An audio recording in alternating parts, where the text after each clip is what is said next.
myself again. But it's the only...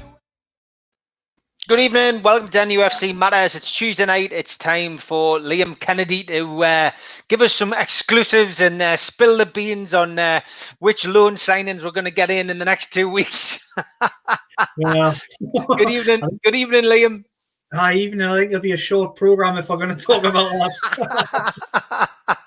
Yes, transfer deadline day went with a whimper yesterday. Obviously, we did still bring in the next Nobby Solano, which I suppose was something. But I think we all expected it, Liam. We didn't expect a great deal of business. And the subsequent photos of Steve Bruce at an airport swigging a pint of Guinness, I think, told us where we were going to be on transfer deadline day as the clock hit the magic hour. And we knew there wasn't anybody else coming in on a permanent basis. Yeah, I think that's the thing. I've said it on a couple of weeks, for a couple of weeks now on here, that it was always going to be out before ins. And the problem that Newcastle United have had, I wrote a piece on it today, actually, if anybody out there has read it, was that they were unable in the final weeks of the window to really trim the fat off this squad. There's 3 or 4 players in and around the fringes who've contributed absolutely nothing to this team over a long period of time. It's 3: Rolando Aarons, Ashraf Lazar, Henri Saivet.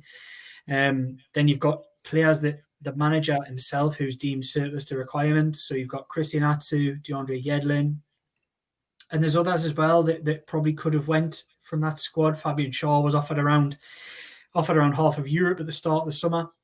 Didn't happen, didn't come off. And I think Steve Bruce was largely relying, once they'd signed the players that they did, relying on getting 2 or 3 of those players out of the door. They were just simply unable to get anywhere near getting anybody out the door. DeAndre Yedlin's had interest. Christian Atsu's had interest.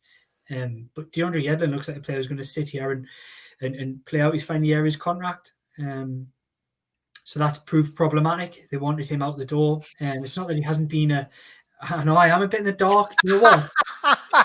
Oh, I do need a light. It was too light last week. Now I'm too dark this week. I'm in the back room with my mum's because you're in the books, obviously. No, not quite.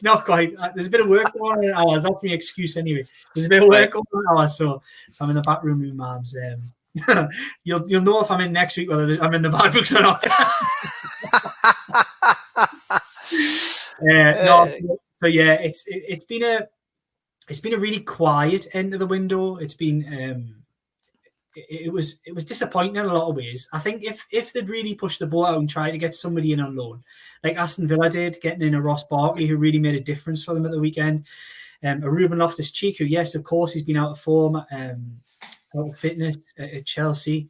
If you'd got somebody in like that, like Fulham did, then I think a lot of people would have been swayed to thinking this was a very, very good summer transfer window. It hasn't reflected well on them that they didn't do that business. I think, for me, if you ask us brutally honestly, I think it was a good summer, because when I'll be careful with my word here, when the takeover talk went sideways, it didn't go backwards when it went sideways.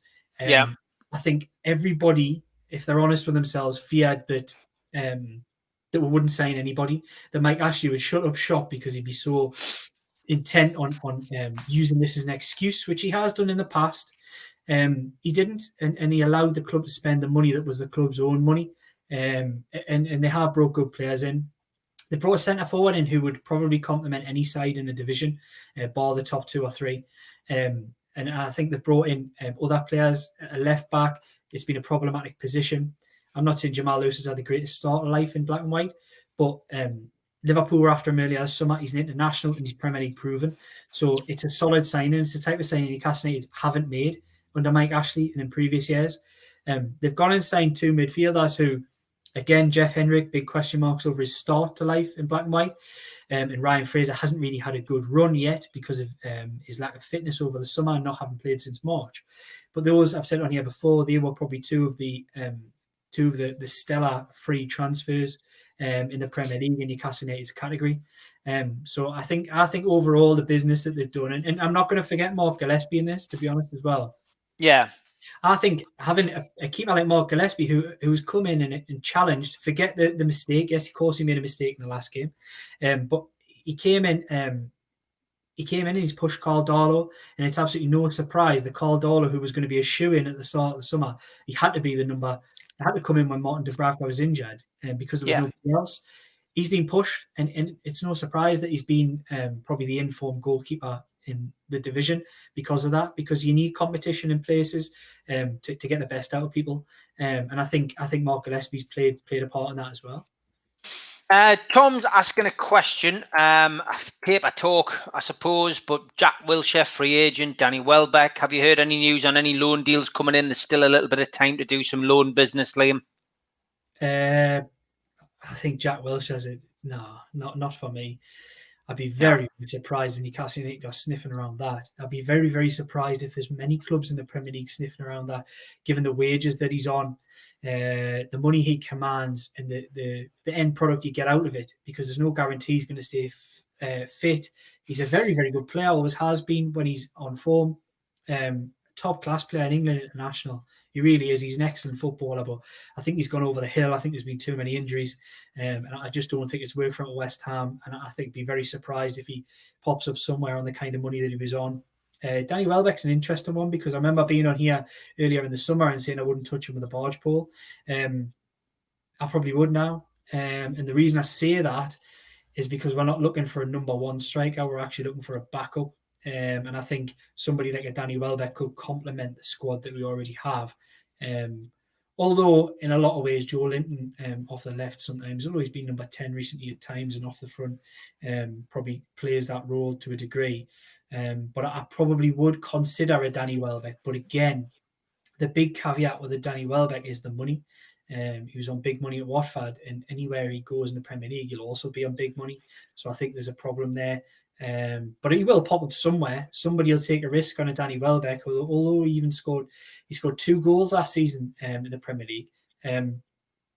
He's a good player, and he's got pedigree in the top division. So I think somebody will take a risk on him as a free transfer. Do I think it'll be Newcastle? I'd be very, very, very surprised if Newcastle United dip into the market for a Wilshere or Welbeck.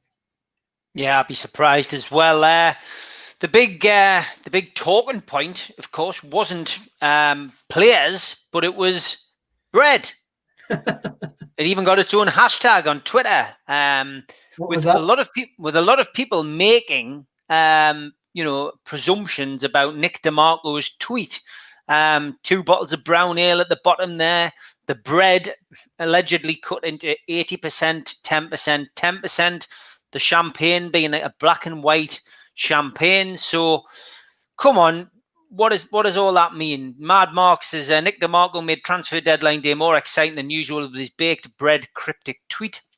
Another picture today in black and white with obvious cardiogram. Takeover message not dead in the water. Now, interesting tweet by somebody I've never heard of. I've got to be perfectly honest. Read into that what you will as well. Ryan E. Main on Twitter tonight saying that the buyers claim positive talks between the Premier League and Newcastle United legal teams took place yesterday.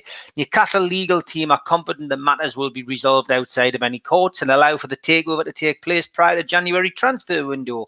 Talks resume Friday. Now, my sources say that's news to them. So I wouldn't get carried away with Ryan's tweet, and I certainly wouldn't get carried away with Nick DeMarco's bread photograph. But Nick DeMarco isn't somebody who would be putting stuff out there, certainly not subliminal messages, unless there was a reason to do so. Very, bright, educated guy, gets paid a lot of money for fighting these kind of battles. One would imagine there was a reason for putting that out. So whether that was that, maybe things have started to move, I would presume that the only person who is going to be able to answer that question, of course, is Mike Ashley in the selling side, because that is who has hired Nick DeMarco. So wheels possibly could be in motion, Liam. Look, I can give my opinion on the Nick DeMarco thing. I genuinely believe. Look, he's a QC who's getting hundreds of messages off Newcastle United fans daily, weekly, and I think there was deliberate messages within that tweet. I'm not going to say he's saying it's over. I'm not going to. Sorry, it's done. It's coming to a conclusion. I genuinely think he was probably putting a message out there. And again, I qualify by this by saying it's my opinion, is that he was probably just letting everybody know that he's hearing you. He's hearing the messages that you're putting to him. He's hearing all the tweets you're atting him in, all that kind of thing. And I think it was too coincidental to see the way, not necessarily, I think Newcastle fans got a bit excited about the way he'd cut the bread. I think that was a little bit too much. But I think the fact there was Newcastle Brown in the background and the name of the champagne being Blanc de Noir was probably, I think, a little coincidental should he have put it there and not realised the impact, given that he's getting hundreds of messages per day from Newcastle United fans with regards to this takeover. I think it was very deliberate what he did. The stuff today, yeah, I had to ask people today. People were tweeting me with all these, they were at me and all this kind of this analysis of the photo album of bread. No, it wasn't the bread. It was some other photograph that DeMarco had put up there with regards to photographs he's been taken in black and white in France or something like that. And it was these people seeing the heart monitor at the top, and it's not dead. It's not dead in the water because the heart monitor was above the water. Come on now, you might be right, but I feel this is just getting a little bit far. I kind of did buy into the Newcastle Brown. I did buy into I could even push you for the Guinness in the background of that first bread photo. Yeah, I think he was probably kind of letting everybody know that things are still ongoing, and we know they are. Things are still ongoing. They're not dead in the water, despite what the analysis of people online might say. And I think things still are ongoing. But I think everybody in this process, and this is fans included, have to buy into this, that we're almost certainly playing the long game. And I think the more people realise that, the better. I think personally, I think it's not something that's going to pop up immediately in the next week, in the next month. Don't take too much literally from what Nick DeMarco said, but I do think this is something that's going on in the background, and it's something that we can definitely take some kind of positives from. Yeah, I would agree. I mean, my feeling on all of this. I've put the takeover to the back of my mind. You know what I mean? It's not something I'm thinking of. Just concentrate on the football. It'll happen when it happens. And from our perspective, it's great that something could still be going on. So let's just wait and see. Maybe we'll get a really nice Christmas present after the horrendous 2020 we've had away from football, never mind, with this takeover that's been hanging over. Big shout out to our sponsors. Over 300 of you watching, so please hit the little thumb, click like. It's free. Do it. It helps the video. If you're a first-time visitor, please subscribe as well. If you want to join and chuck a couple of quid in, please do. Darren Baldwin Funerals, they chucked a couple of quid in. They're our main sponsor. Big shout out to the lads at Darren Baldwin Funerals. And a big shout out to QTech. Now, QTech, great guys there. QTechshop.co.uk makes snooker tables and pool tables. Sponsor us as well. However, they have come forward with the T-shirts. So the T-shirts are on sale because I was wearing the snazzy T-shirt for a couple of weeks.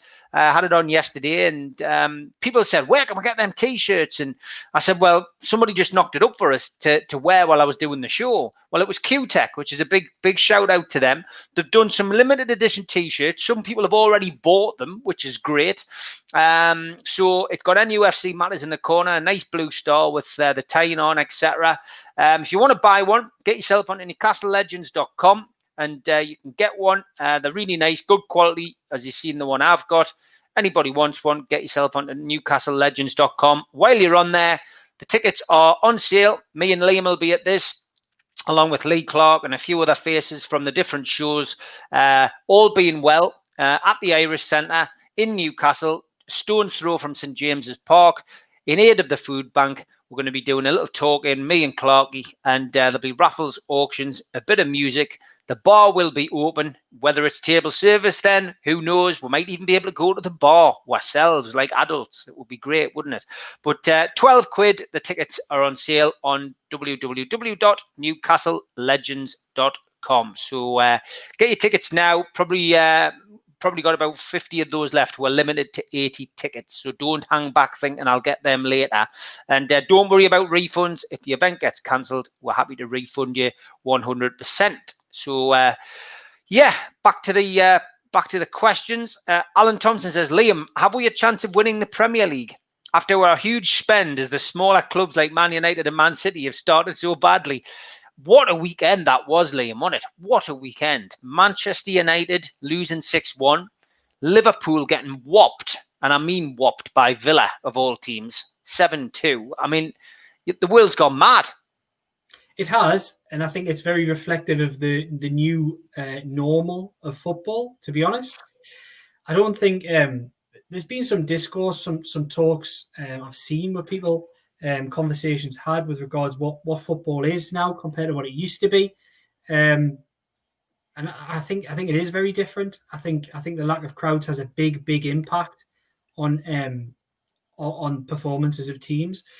I think there's times in game. I think you're seeing a lot of Newcastle against Brighton was one. Newcastle being involved in. Newcastle against Burnley was another. You see some very one-sided contests, although you very rarely do see the score lines that we did see so close together on Sunday. But I think the lack of crowds, the lack of atmosphere, the lack of adrenaline in the ground, the lack of emotion and noise, I honestly think it's having a big impact on performances. I think when things start going the opposite way to what you want them to for your team, it's very hard. There isn't that backup whereby, right, somebody will find you attacking and it'll start getting everybody up for it, and you'll remember where you are and you'll see the people, you'll see the faces when you go for a throw-in. There isn't any of that now. It's very sterile. And there's a lot of kickabouts happening on training pitches everywhere, whether that be 11v11s within squads. They'll be very one-sided. When the momentum goes one way, it'll go all that way. And we're actually starting to maybe see some of that out there on the football pitch, which is quite incredible. With regards to starts that the top sides have made, Man United look like they're in trouble to me. They really do look like, we've said that before, but they're not a good side. They're not good defensively. David De Gea went from being probably the best goalkeeper on the planet 3 or 4 years ago to somebody who consistently lets a lot of goals in and consistently makes mistakes. Like I say, the defense isn't anything to shout home about. And they've got some really good homegrown players in the forward line, and they've added players recently, but I think there's big question marks about their performance. Man City's in a really interesting one. And Liverpool less so. I think Liverpool are still a very good side, and I still think they'll give that back. Whatever they got on Sunday, they'll give that back to 2 or 3 sides as well. Man City probably will to an extent, but there are question marks about Pep Guardiola. Has he had the impact that everybody thought he would have on English football the length of time that he's been here? I think he probably expected he would have a bigger impact. He has had a big impact because he dragged everybody else up with him in the style of management that he has, in the quality of football, the quality of players. But have they won as many trophies? Have they produced the title-winning sides that we thought they might under Guardiola? And have they had, most importantly of all this, have they had that impact on Europe? And no, they haven't. They've had absolutely no impact on Europe, considering how dominant in a lot of senses, especially in the financial sense, that they've been in English football over the last few years. So yeah, Newcastle United can win the Premier League. You never know, do you? But here, let's look at it from a perspective. And is that not a good thing for football? That it is unpredictable, that this season is totally mental, that Everton can win games left, right and centre. They've also got a very good manager and signed some very good players. Aston Villa can do well. Leeds United with a good manager can do well. I know that will not be popular with everybody out there, of course, but it's actually good for English football that there is more to it than just this plain boring 6 that everybody sort of seems to think that it is. English football is about a lot more than that, and that's why we love it so, and that's why so many people around the world have taken to our form of football, is that it is strong, it's got depth, there's a lot of good clubs with good history, and there's a lot of teams that can upset people on any given day, Newcastle United being one of them. Yep. Can you answer that question from Mark? So transfers still can't happen between clubs below. It's the international window that's closed. Right. So effectively, there can be no international deals that are done. And there can also be no like intra-Premier League deals done, but deals can be done with teams below that, yeah. Okay. Yano says it was a mistake to keep Carroll. It's been obvious for years he's just not up to it. That would have given us a chance to get a loaner in. Yeah, he's going to stick with Carroll. I think he's probably keeping him because of his attitude around the training ground and behind the scenes. If I'm perfectly honest, would you agree, Liam? Yeah, I think he's a voice, and I think he's a big member of the squad, more than what he is an impact on the pitch. And I've been on here before and said I'm a big fan of Carroll in some ways, but even I'm losing a little bit of patience this season. I genuinely think his legs have totally gone. I think we've seen that. It was meat and drink when he played against Newport for the defenders. He was so easy to deal with. And the way that the rest of the players around him want to play, Carroll really doesn't fit in with what an Almiron or St Maximin or Wilson, who've got pace, Fraser, break. Carroll doesn't fit in that. He's not quick enough. He can't get there. Carroll is a plan B, and he's a decent plan B, but that's all he can ever be. In my eyes, is that he's an option off the bench, as he was at Tottenham, because he'll win a header at the back post and he might win you something. And he'll also, if you're 1-0 up, he might defend enough at the other end. He'll win set pieces and corners at the front post every day of the week. So I think he's a decent plan B or plan C to have. The problem that Newcastle United have got now is that they don't really have. I'm going to put Carroll as a plan C, because plan B for me is we should have probably got a striker in to either support Callum Wilson or to provide cover should he get injured. And I think that's one area that Newcastle have really overlooked in this window, is that they probably should have done some kind of business in that department.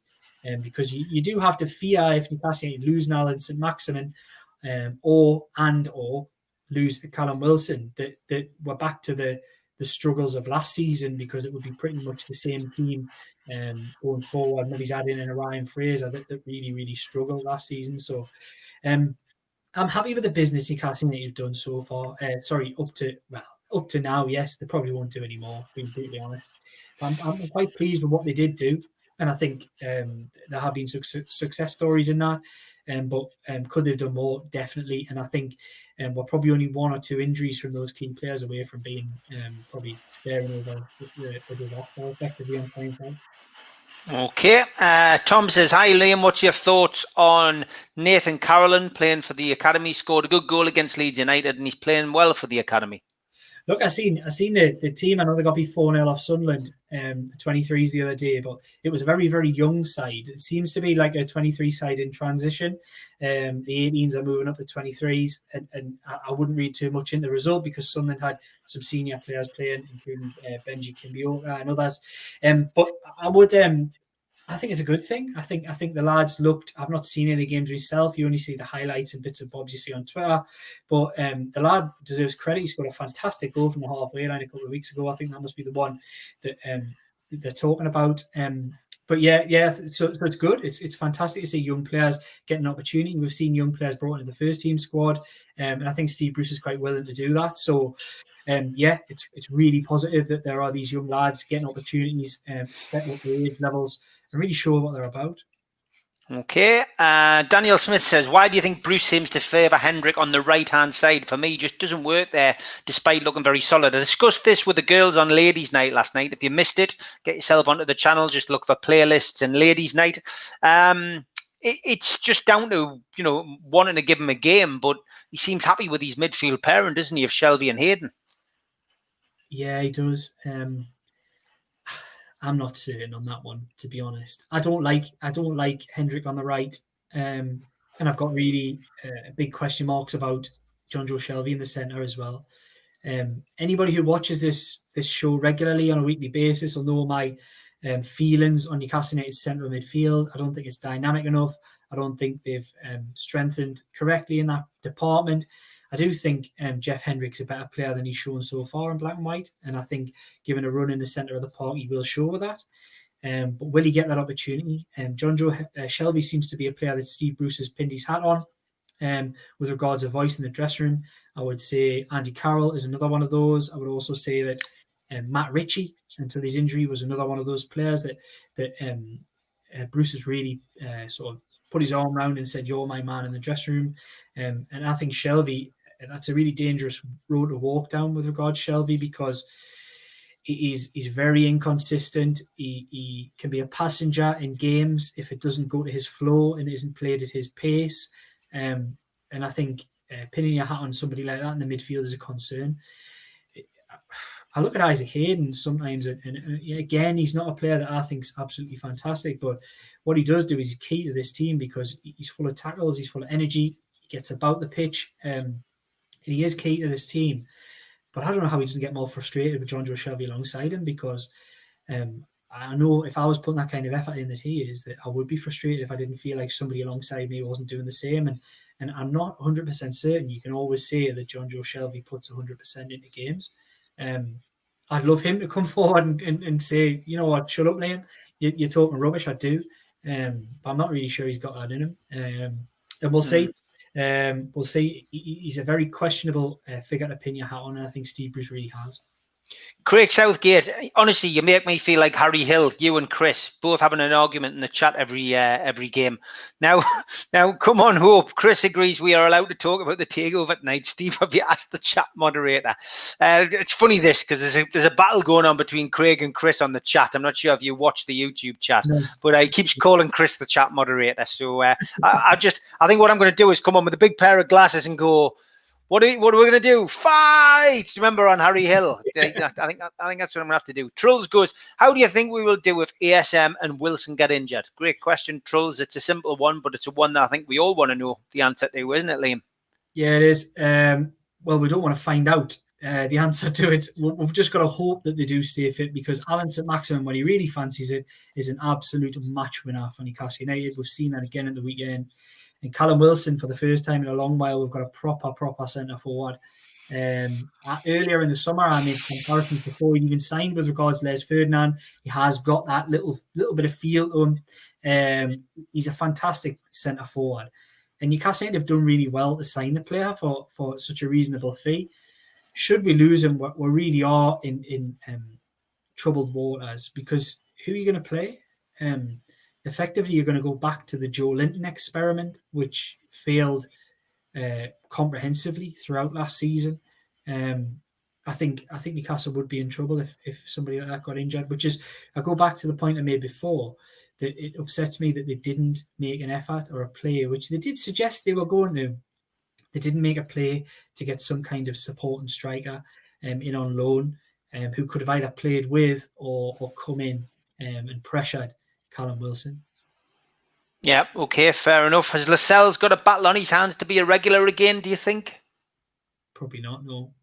No, I don't think so, no. Because I think when he's fit, I think he probably plays. He's the skipper, he's the club captain, he's everything. And he's a good leader. Yes, he's got his faults, he's not the best defender, but I think probably fully fit, he probably does play in a back central two with Federico Fernandez or Kieran Clark. I quite like Fabian Shaw the other day, actually. Fabian Shaw came back from a reasonably long injury with that shoulder, and I thought he dealt with the physical challenge at Burnley really well. We didn't see a lot of the football in Fabian Shaw, which we're used to, but we did see some of the physical one, and that was good to see. Federico Fernandez was back to his usual best. I thought he was poor the other week, and I think on Saturday, I thought he was excellent. I thought he was physical. I thought he stood up the challenge, and he was a leader from the back. So yeah, I'm impressed. If Newcastle United can get all of their centre halves fit at one time, you could literally pick any of them. It wouldn't be a worry who started, because they're all pretty good. It's just getting them fit. I think there are long-term question marks over the fitness of Kieran Clark. He just doesn't seem to be able to get back fit consistently enough. And Paul Dummett especially. Paul Dummett can play centre half or left back quite comfortably. I've got no fears worry to be named in either position moving forward for Newcastle United, but he's always been a 2/3 of a season man. He'll stay fit for 2/3. It's becoming closer to a third of the season, if not a quarter. He's really struggling to get back from injuries now, which has got to be a long-term concern, because you've got to pick a 25-man squad, and it's no good if you're picking 2 or 3 players, which Newcastle are probably going to in a couple of weeks' time, and Dwight Gale, Paul Dummett, others who you've got no guarantee they're going to be fit for any length of time. Those are the type of players when you've got squads and they're tight squads that you can't carry people like that. You need players who are going to be fit, consistently fit and play. And I think that's where Fede Fernandez stands head and shoulders above anybody in Newcastle's defence. Is that come rain or shine, whatever game he's had previously, he's always fit for the next game and he'll always play. He might not be 100%, he might not give you the best performance, but he's always fit and always available. And for a manager, that kind of thing's invaluable. Hi, Stephen Liam. What is your opinion on the signings? Mine is we would not have paid the price of the free signings if they had to pay for them. The £35 million spent was January's money. Yeah, I mean, look, we brought players in, Liam, but, we haven't spent a great deal of money. And, why? Well, Mike Ashley tends not to spend money. I think it's the praise has to be given on the fact that he's changed his mindset or allowed Steve Bruce and co to change his mindset, and he brought in players which are Premier League, experienced, shall we say. Wilson's Premier League class. I think we got him for a snip at 20 million in the current climate. And I think Lewis is inexperienced, but he's got potential. You mentioned earlier, Liverpool were sniffing around him. Hendrick, very experienced at Burnley as well. Do you know what I mean? So what we brought in were tried and tested players that wouldn't need bedding in as far as the Premier League's concerned. So I think it was a good window, personally. Yeah, and I think people out there will not disagree with you. I think it was a good window. I just think it lacked that little bit of late action that I think would have convinced a lot of Newcastle United fans it was a fantastic window. I think people do get a little bit carried away with the idea that there's going to be some kind of late drama. There never was going to be at Newcastle. We thought for a time last week there might be. But I think a lot of that was dependent on getting Christian Atsu, DeAndre Yedlin, and maybe even Henri Saivet out the door before the close of play. And I think they probably could have been free to do something. But I wrote a piece today with regards of Newcastle being hamstrung, the hands tied behind the back because of these kind of players who were stuck on the wage roll. I'll be honest, some of the players that went to other clubs at the end of the window, and I'm talking about the two from Chelsea, were on astronomical wages.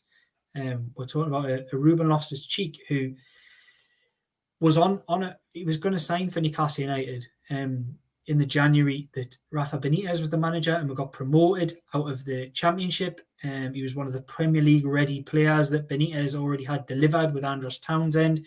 And we're not talking about a player who was on mega money then. We're talking about a player who is on probably double what anybody in the Newcastle United squad is on presently at Chelsea.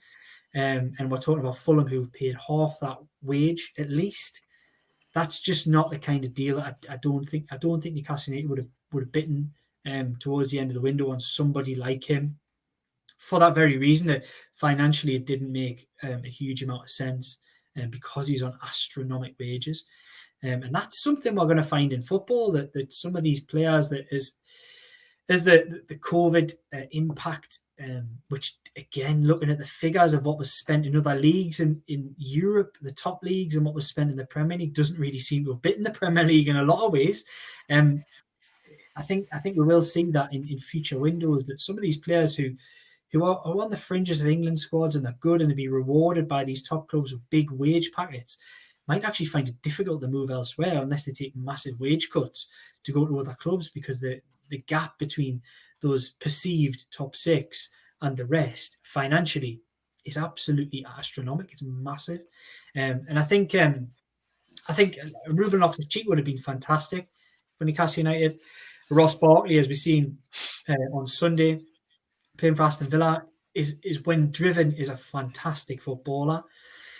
And I would love to have seen both of them given come to Newcastle United and give a little bit of dynamism, a little bit of something different, a little bit of energy in that midfield, but it just wasn't to be. And I think overall, I think we can look back on the window and say, if you'd said at the start of summer what the two priorities of Newcastle United signing were, would have been sort the striker out, would have been above all else, would have been the one thing we all wanted done. And then probably signing a left back as well would have been the second on the list to most people. And Newcastle went out and did that, and they went out and paid 35 million for the two. And I think we're going to have very few complaints about the business that they did, and it was the manner they did it was good as well, which was so jarring compared to what we've seen under Mike Ashley. It was the week before the Premier League season. Newcastle United needed reinforcements. We'd just been hammered off Middlesbrough, and they needed decisive, meaningful action. And actually, in fairness to the club's hierarchy, they went out and did what they needed to do, which I don't think is anything we can really say they've done in the 13 years that Mike Ashley's been at the football club. Now, I'm also loath to celebrate that kind of action, because celebrating that kind of action means it's a huge success. And although it was decent, it's only what you should do. Newcastle United, for the first window in a long time, did what they had to do and did it properly. They haven't done anything like that in other windows. Even last summer, when they spent a lot of money, they spent it on unproven talent from the continent with the idea of sell-on values.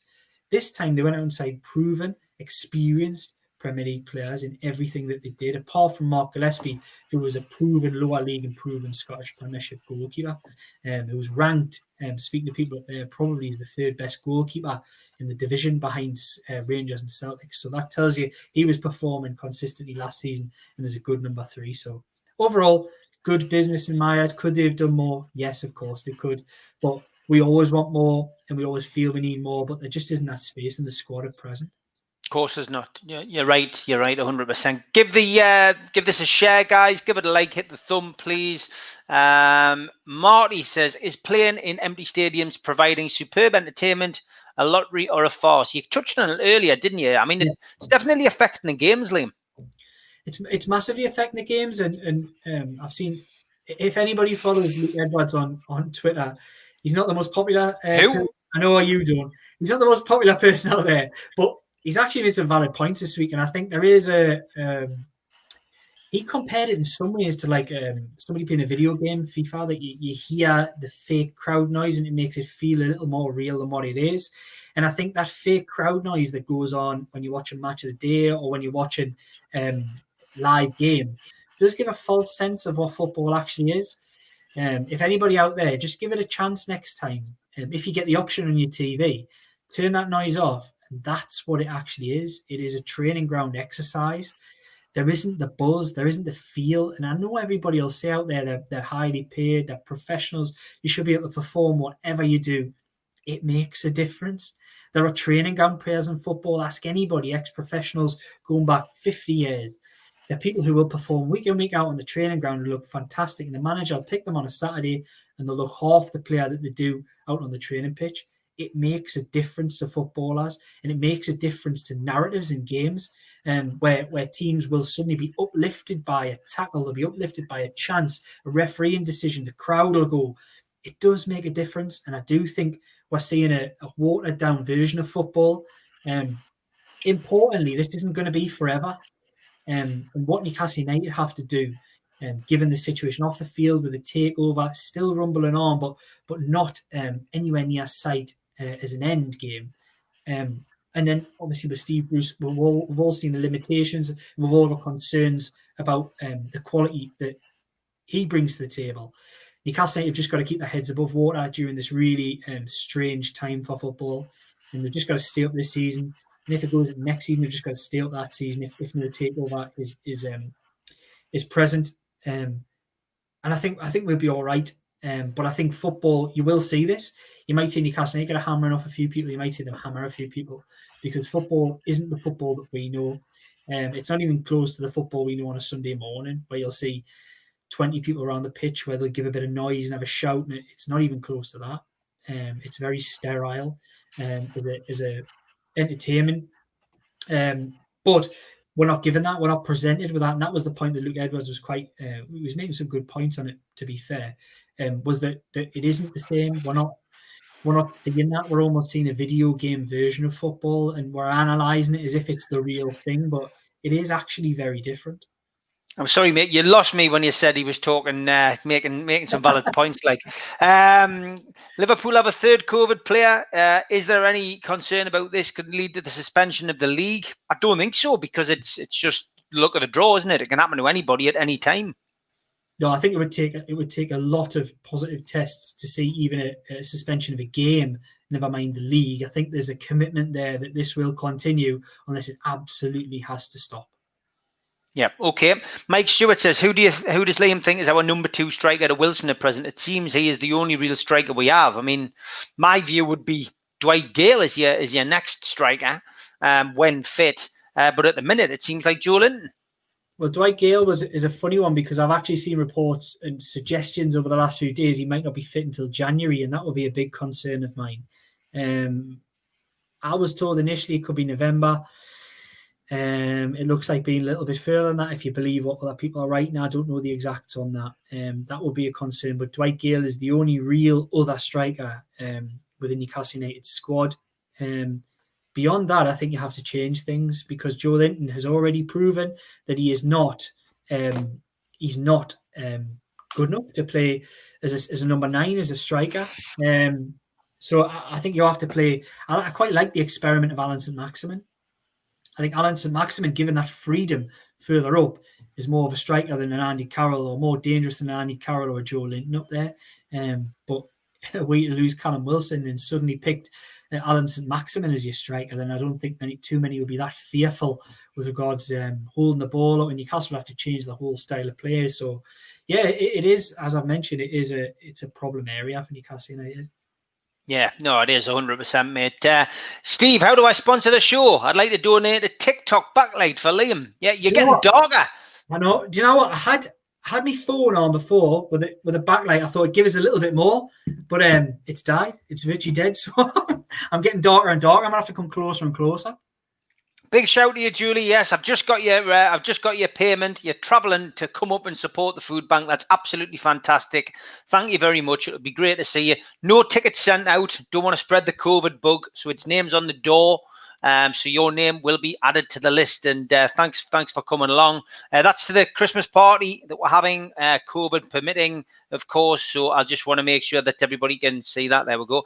At the Irish Centre in Newcastle, a stone's throw from St James's Park, £12 a ticket in aid of the food bank, hosted by me. Live Q&A with Lee Clark. Liam will be there. A few of the girls, a few of the lads will be there. It should be a cracking night. And yeah, get yourself along because it's in aid of the food bank. And if you missed out earlier as well, we do have the t-shirts finally on sale.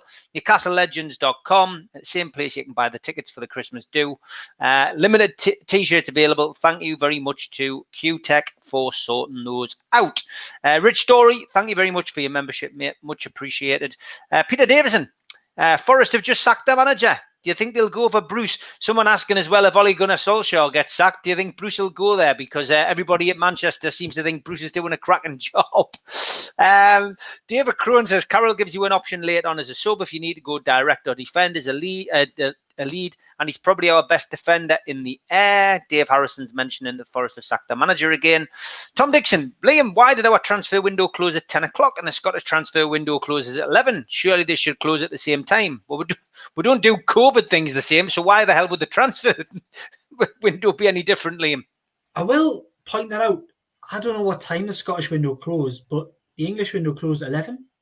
I don't know if you've not changed your clocks, mate, but Bas Dost, you're going to get people excited here. He says, why is Mike Ashley's helicopter flying into town? Christ, if it's flying, there'll be celebrations. Yano says 18 clubs in the Premier League have a manager that are tactically aware, so have a chance against the Big Six. Derek Sharp says next week Liam will be talking from his local coal mine. Dear me, yo. It is like that. Honestly, it is like that. When you watch this back, you'll be like surprised how dark it is. Why is Ashley's helicopter in Newcastle? Okay, Bas, I don't know, mate. It's not often that he's always in it either. It could be somebody else using it. Forrester after Chris Hughton. Could we not do a swap for Bruce? Life Goal says, Liam, who is the 17-year-old that Bruce mentioned as being on trial and the latest on the 23-year-old French trialist and South African centre half? I don't know a lot about the 23-year-old. I think he could have come and gone. The South African centre half was one put to me, and it was one that looked as though it was going to get done. It may well still get done, but these are purely under 23 signings. I don't remember the 17-year-old on trial. I think please come back on and correct me if I'm wrong, but I think you're actually referring to I think the young lad's called Elliot Anderson, and I'm sure it was a 17-year-old boy that Steve Bruce has actually brought into the first team squad from the youth squad, and was along with the first team for the last couple of games. Definitely went down to Newport and was on the bench. So please come back on. Correct me if I'm wrong, if I've got that incorrect, but I actually believe that Steve Bruce was talking about somebody who's already on the books and has impressed him with his work on the training ground, and he wanted to see him involved and just give him a feel of what it was like to come away with the first team. Okay, that's good stuff. Next question, Billy Miller. I'll probably ask this question every day this week. Question to you both. Who is your favourite Newcastle captain post-Shearer? Mine would be Nolan. Without doubt, Kevin Nolan is mine as well. Absolutely fantastic captain, and anyone who smashes 3 goals past the Mackems gets my vote. Liam? It would probably have to be Nolan as well, simply because of that, because he was a massive player for Newcastle United in that promotion season, in the season after, and even the back end of the season before. He was a big player for Newcastle. Obviously, he's a Marmite figure with Newcastle United fans now, because of some of the things he said with regard to the Ashley ownership. But I think you can't take away from the fact that he was a fantastic player on the pitch, scored some crucial goals, and so made some big impacts off the field and on the field for Newcastle United. Yeah, I've got to agree. Do you think Dubravka comes straight back into the team? I think we've answered this one before, Chris. Yes, 100%. Yeah, it's no doubt. I'll be honest, I'll go into a little bit detail about this, but I think Caldolo's been fantastic in the early part of the season, but I've seen some people talking this week. I can't remember where this talk came from. It was Caldolo should be in an England squad. Now, come on, lads. This is the type of thing that makes Geordies look daft. This is the type of thing that makes us look stupid. We get ridiculed by people for saying these kind of things. If it wasn't John Joe Shelby should go to the World Cup, or Jamal Lascelles should be in the England squad, it's Isaac Hayden should be in an England squad, or it's now Caldolo. Caldolo has not done enough in a Newcastle United shirt in the Premier League to be anywhere near an England squad, despite the fact Jordan Pickford's chucking them and dropping them and all sorts. Or Nick Pope's having a nightmare at St James's Park with the weekend. These are lads who consistently played well, not necessarily talking about Jordan Pickford. But Dean Henderson, not playing at Man United, but fantastic last season for Sheffield United. Nick Pope, a fantastic goalkeeper for Burnley over the last few years. These are players who've had consistency at the top level. Caldolo's played 4 games. Now, please don't be daft and start saying he should be in an England squad. Isaac Hayden's another one. Isaac Hayden, for me, is a good Newcastle United player, but he's the level of Newcastle United. He's not an England international in centre midfield. England, we're talking about as a footballing side, are probably one of the top 3 or 4 on any given day in the world. They are a very, very good, dynamic footballing side. Isaac Hayden is a fantastic footballer for Newcastle United. He puts 100% in. He wins tackles. He's dynamic in our team, but I don't feel he fits into an England side. He's not at that level, despite the fact he was an under-21 international. I think it makes me look daft when we start calling for these kind of things. I think bar Callum Wilson in that Newcastle United squad, there is nobody who would even warrant being close to an England squad. That might be a controversial opinion for people out there, but that's what football is about. It's about opinions. And for me, calling for Caldolo to be in an England squad, despite the fact he's been the most in form and the busiest Premier League goalkeeper this season, doesn't mean he deserves to be called up by Gareth Southgate. And I think that's reflective of the fact he isn't. Did you see this interview with Ginola? I didn't. It was doing the rounds on Twitter. Yeah, I did. Yeah, it was Mike Wedderburn, Sky Sports presenter. David Ginola, if I recall rightly, was talking about the fact that he moved from Paris to Newcastle, and then there was a snigger in the background from Mike Wedderburn, and Ginola, fair play to him, cut him dead straight away and said, "What are you laughing about?" Which I thought was actually quite good, because he was almost making it, he was sniggering and making a joke of the fact you would move from Paris to Newcastle, which we all know is absolutely daft. Of course, Paris, one of the most fantastic capital cities in Europe, in the world. But come on, this is our great city, and we're not going to have people like that put down. No, Darren Cowan, you're asking about a great idea, showing the games in cinemas. Unfortunately, cinemas are now going bust and closing. Cineworld has now just announced that they're closing until further notice because James Bond has run away from COVID. So that's highly unlikely, unfortunately. Liam, is there any idea when Dubravka's back? They did say October, didn't they? Yeah, he's. I would suspect he'd be knocking on the door by the time that we come back after the international break.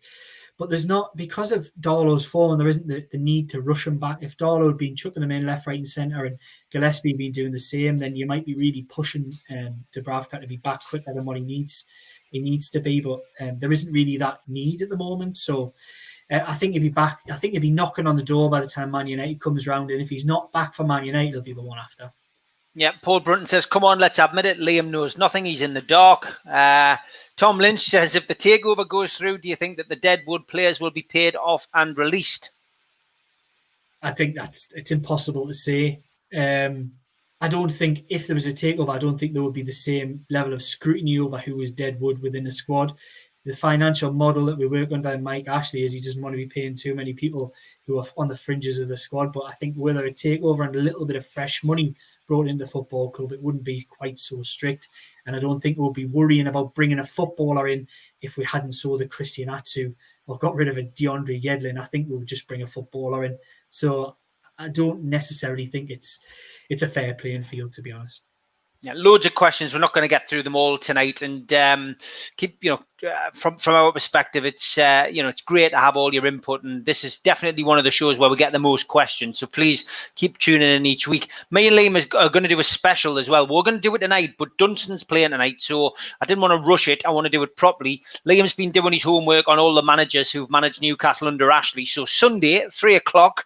Obviously, we haven't got any games this weekend. Internationals, obviously, international break. So not Sunday. I think we're going to do 3 till 4, aren't we, Liam? And we're going to discuss the managers, and we're going to do a little poll on the Facebook page. So if you follow the Facebook page, NUFC Matters, we'll stick a poll on there, and we're going to actually iron this out once and for all. Who Newcastle fans feel is the worst manager that Ashley's had, in his time at the club. So be interesting. I'm looking forward to it. So that'll be on Sunday, 3:00. Rich Story says, if they're all fully fit, who would your front four be? I thought it was set in stone as ASM, Miggy and Fraser with Wilson up top. However, with Joe Linton looking better in a deeper role, does it change? Good question, Rich.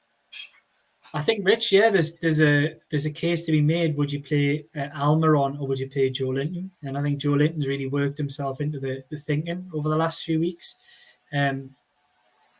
We maybe were a little bit too quick to judge him after that Blackburn game. He hadn't done a lot of training that summer, and he came in was very, very poor. But since then, there's been a steady improvement, albeit, of course, it is a very low base. But I've actually been reasonably impressed by Joe Linton.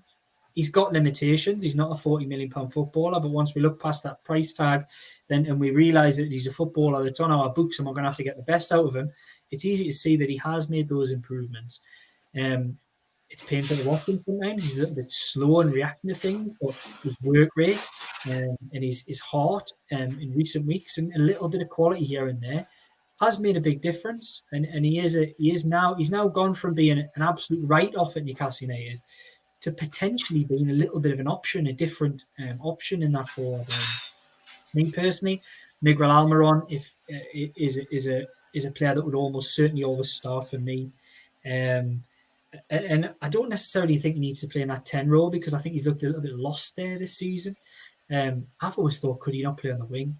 I know that's really cliched, saying a little quick boy, put him on the wing, but I genuinely believe that he could do a job out there.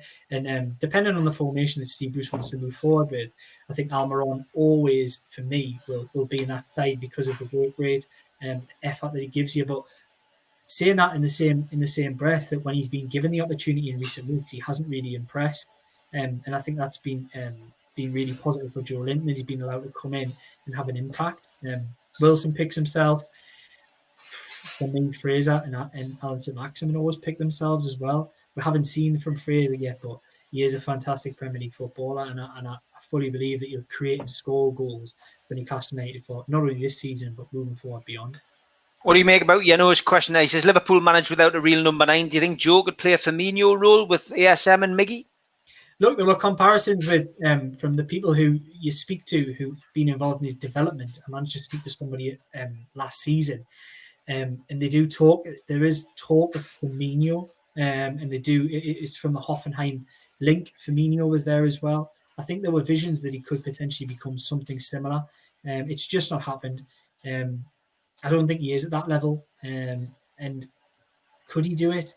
Yes, but I think you would have to have a really tactically astute manager to set Newcastle United up in that formation to get the best out of Joe Linton in that role. And that's not trying to be too critical of Steve Bruce, because he deserves credit when it goes well, and he doesn't often get it.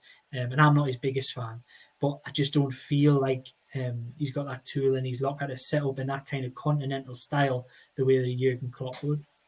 Okay, 5 minutes to go. Try and get a few more questions. Graham says, do you think Mike Ashley smiling and looking relaxed is a sign that the takeover is going well behind the scenes? I don't think you can read too much into it. I think he's made an obvious ploy this season to look like the caring owner, to suddenly be turning up at games. I think that certainly helps his legal case. But to be honest, that you can scratch the surface and see that he hasn't been much of a caring owner for the 13 years previous to this. So, yeah, I wouldn't read too much into his smiles. Okay, Chris says, any news on the new contracts in the pipeline? We've got a lot of players out of contract in June, like Fernandez, Shaw, Gale, Clark, Murphy. Any whispers on potentially more deals getting done with players at the club already? So all of those mentioned, yes, there have been talks. So we'll wait and see. Okay. Oh, well, that's good news. Somebody asking here about Rolando. George, Rolando Aarons, why has he been consistently frozen out? He had so much potential. Got into a bit. Was he the one who got into a bit of bother? And yeah, you know, I don't know how public knowledge that is, but yes, he did get in bother under Benitez on the training. That was, yeah. Was it the training ground? Was it a social incident as well? Was it him? It was, wasn't it? When he social incident with regards to his family, which he ended up going to. I was actually in the bar. It was Lavello. It was the weekend Newcastle played Man United Legends, and yeah, they were upstairs. I was downstairs. This bother kicked off upstairs, you know, conspicuous by my absence. But yeah, I remember that. Where you've had to step in, and put people in the headlock and get them out the back door. I've retired from all of that. So no, Rolando Aarons is, I think he was somebody that a manager like Rafa Benitez just didn't get. He didn't get what had gone on in that public incident. There were also problems on the training pitch. I'll not mention the other player, but he did actually give a very big, high-profile centre forward hiding while he was at Newcastle United, which came to a surprise to a lot of people on the training pitch. I'll let you all out there work out who it might have been, given the time that he was in Newcastle. So I don't think he did himself any favours with his behaviour off the field and on the training pitch. And I think for a lad with a bit of ability, he's probably never going to be a consistent Premier League performer. So I don't think we can really, there'll be no tears shed if he ends up leaving the club from me. No, me neither. Great stuff. I got through a load of questions there tonight, Liam. Hopefully you'll not be in the dark next week. I'm gonna, somebody sponsors. I'm going to get a backlight in. I'm going to get one in from here in case I'm in this back room again. It's an absolute classic. How are you, Ma'am? Liam, we invented the light bulb up here. We will have to set up a crowdfund to buy Liam a light. So there's lots of people. Tom Dixon's already on the detective hunt. He says it wasn't Nile Ranger, was it, Liam? It wasn't Nile Ranger, was it? He'd long gone by then. As I said, Liam, we'll be back on Sunday. We're going to do a special 3 till 4 with it being international weekend. And we're going to do the managers under Ashley. We'll go through them all, talk about some happy memories with the likes of Joe Kinnear and Alan Pardew and John Carver, and talk about all the successful times that we've had under Mike Ashley. So, it's going to be an interesting show, that, picking the bones out of that. I think a lot of comparisons, a lot of stories, and I'm sure we'll have a bit of fun. Hopefully you will all be able to join in. And people asking about Match Day Live. We are getting the flyer knocked up. We are going to do a Match Day Live on Saturday. We're going to do it at 12:30. What we're going to do is, as you watch, everyone watches this on YouTube, we need you to open one window on YouTube on a link that we're going to send out, which is Newcastle versus Man United, the 5-0 game.